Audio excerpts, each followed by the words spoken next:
নমস্কার। জয় ভগবদ গীতা। হরে কৃষ্ণ। রাধে রাধে। গীতাঞ্জলি লাইফস্টাইলে সবাইকে স্বাগত ও অনেক অনেক ভালোবাসা।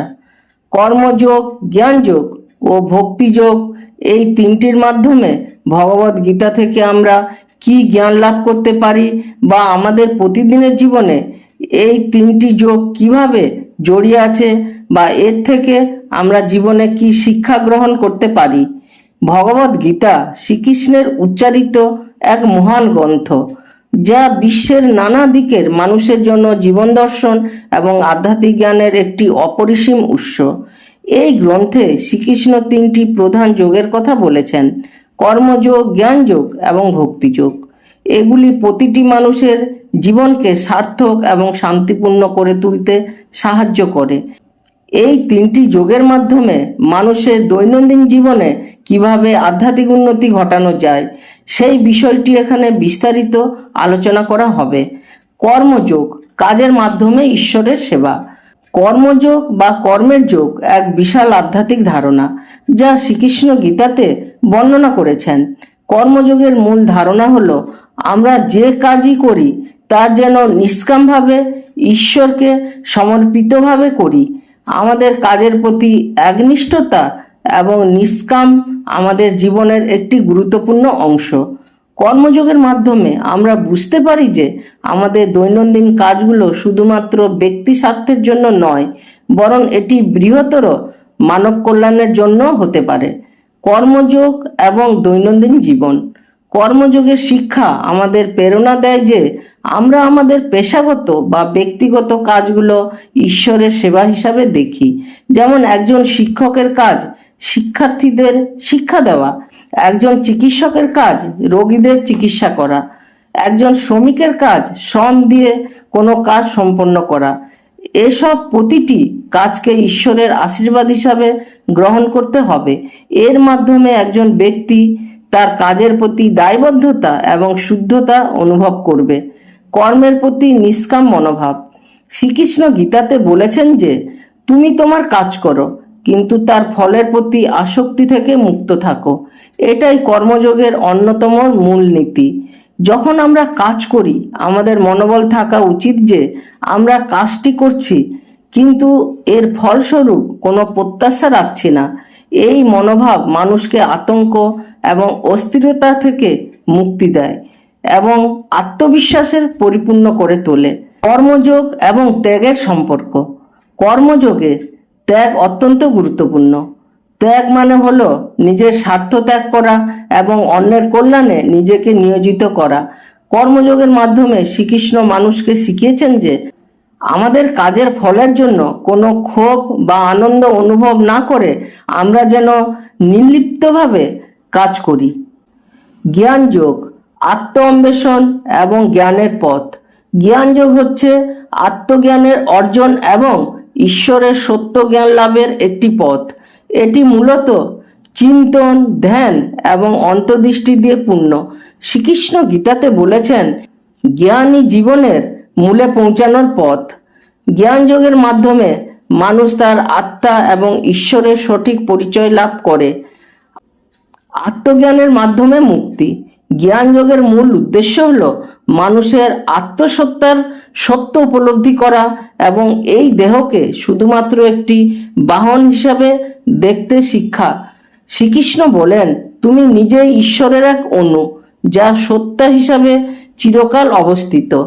এই জ্ঞান লাভের মাধ্যমে মানুষের সকল দুঃখ, সমস্যা এবং অবশেষে মোক্ষ লাভের পথ সুগম হয়। চিন্তা এবং জ্ঞান। জ্ঞানযোগের জন্য চিন্তা এবং মনোযোগের খুবই প্রয়োজন। যখন একটি মানুষ জীবনের সত্যতা এবং ঈশ্বরের প্রকৃতির প্রতি গভীর মনোযোগ দেয়, তখন সে তার দেহ এবং আত্মার মাধ্যমে সঠিক ভারসাম্য প্রতিষ্ঠা করতে সক্ষম হয়। এই ভাবনা এবং জ্ঞানের প্রজ্ঞার মাধ্যমে ব্যক্তি তার জীবনের উদ্দেশ্য উপলব্ধি করতে পারে। ধ্যান এবং জ্ঞানযোগ। জ্ঞানযোগের আরেকটি গুরুত্বপূর্ণ অংশ হলো ধ্যান এবং মনন। মনকে শুদ্ধ এবং শান্ত রাখার মাধ্যমে আত্মজ্ঞান অর্জন করা সম্ভব।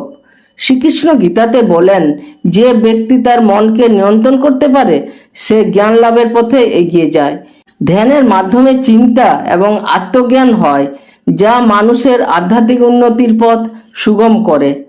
ভক্তিযোগ ঈশ্বরের প্রতি নির্ভরশীলতা এবং ভালোবাসা। ভক্তিযোগ বা ভক্তির যোগ হলো ঈশ্বরের প্রতি প্রেম এবং বিশ্বাসের মাধ্যমে আত্মার উন্নতি লাভের পথ। শ্রীকৃষ্ণ গীতাতে তিনি ভক্তির গুরুত্ব তুলে ধরেছেন। ভক্তি শুধুমাত্র প্রার্থনা বা পূজার মাধ্যমে নয়, বরং জীবনের প্রতিটি কাজের মধ্যে ঈশ্বরের ভালোবাসা এবং শ্রদ্ধা অনুভব করাও অন্তর্ভুক্ত। ভক্তির মাধ্যমে ঈশ্বরের সাথে সম্পর্ক স্থাপন। ভক্তিযোগের মাধ্যমে মানুষ ঈশ্বরের সঙ্গে একটি ব্যক্তিগত সম্পর্ক স্থাপন করতে পারে। এটি শুধুমাত্র উপাসনা নয়, বরং সব কিছুতেই ঈশ্বরের উপস্থিতি অনুভব করা এবং প্রতিটি কাজের মধ্যে ঈশ্বরের প্রতি শ্রদ্ধা প্রদর্শন করা। ভক্তিযোগের মূল ভিত্তি হল প্রেম এবং সেবা। একজন ভক্ত ঈশ্বরকে তার হৃদয়ের সমস্ত ভালোবাসা দিয়ে সেবা করে। এক্ষেত্রে ঈশ্বরকে সেবা করার মানে হলো নিজের সকল কুপ্রবৃত্তি এবং অহংকারকে ত্যাগ করা এবং ঈশ্বরের সত্তা এবং শাসনকে মেনে চলা। ভক্তির শক্তি। ভক্তিযোগ মানুষের হৃদয়ে এক বিশাল শক্তি সঞ্চার করে। এটি মানুষের মানসিকতা, আত্মবিশ্বাস এবং দৈনন্দিন জীবনের প্রতি দৃঢ় প্রত্যাশা বৃদ্ধি করে। ঈশ্বরের প্রতি ভক্তি আমাদের প্রতিটি ক্ষণে পরিপূর্ণতা অনুভব প্রদান করে এবং জীবনের কঠিন মুহূর্তগুলোকে সহজ করে তোলে। কর্ম, জ্ঞান এবং ভক্তির মিল। কর্মযোগ, জ্ঞানযোগ এবং ভক্তিযোগ একে অপরকে পরিপূরক। একে অপরের সঙ্গে সম্পর্কিতভাবে তারা মানুষের জীবনকে পূর্ণ এবং সার্থক করে তোলে। যখন একজন ব্যক্তি তার কাজগুলো নিষ্কামভাবে জ্ঞানের দ্বারা পরিপূর্ণ এবং ঈশ্বরের প্রতি ভালোবাসা ও শ্রদ্ধার সঙ্গে করে, তখন তার জীবন একটি আধ্যাত্মিক এবং শান্তির পথ বেয়ে চলতে থাকে। কর্ম, জ্ঞান এবং ভক্তি, এই তিনটি যোগ আমাদের জীবনে শান্তি এবং সার্থকতা নিয়ে আসে। কর্মযোগ আমাদের কাজে নিষ্কামভাবে শেখায়, জ্ঞানযোগ আমাদের আত্ম উন্নতি প্রদান করে এবং ভক্তিযোগ আমাদের অন্তরের অশুদ্ধতা এবং আত্মবিশ্বাস তৈরি করে। এর ফলস্বরূপ আমরা পরিপূর্ণ জীবন লাভ করি। সমগ্র জীবনে ঈশ্বরের উপস্থিতি। এই তিনটি যোগের মাধ্যমে আমরা প্রতিদিনের জীবনকে ঈশ্বরের সঙ্গে যুক্ত করতে পারি। কর্ম, জ্ঞান এবং ভক্তির মাধ্যমে আমরা শুধুমাত্র নিজের উন্নতি করি না, বরং বিশ্বের সঙ্গে আমাদের সম্পর্ক ও গভীর হয়। এই নিয়ে আমি কর্ম, জ্ঞান ও ভক্তিযোগের মাধ্যমে মানুষ কিভাবে ঈশ্বরের কাছে পৌঁছাতে পারে বা নিজের আত্মাকে মুক্তি করে সে জীবনে শান্তি লাভ করে, এই ভিডিওটা প্রতিটা মানুষ যদি সকাল সন্ধে শুনতে থাকে তাহলে সে জীবনে শান্তি অর্জন করতে পারবে। এই ভিডিওটা যদি ভালো লাগে তাহলে একটা লাইক, কমেন্ট ও শেয়ার দিয়ে আমাকে উৎসাহ দেবেন। আমার চ্যানেলটাকে সাবস্ক্রাইব করুন আর আমার বেল আইকন টিপুন, যাতে পরবর্তী ভিডিও অতি সহজে আপনাদের কাছে চলে যায়। আর আমি ঈশ্বরের কাছে প্রার্থনা করি আপনারা সবাই সুস্থ থাকবেন ও ভালো থাকবেন। এই বলে আমি শেষ করছি। ধন্যবাদ।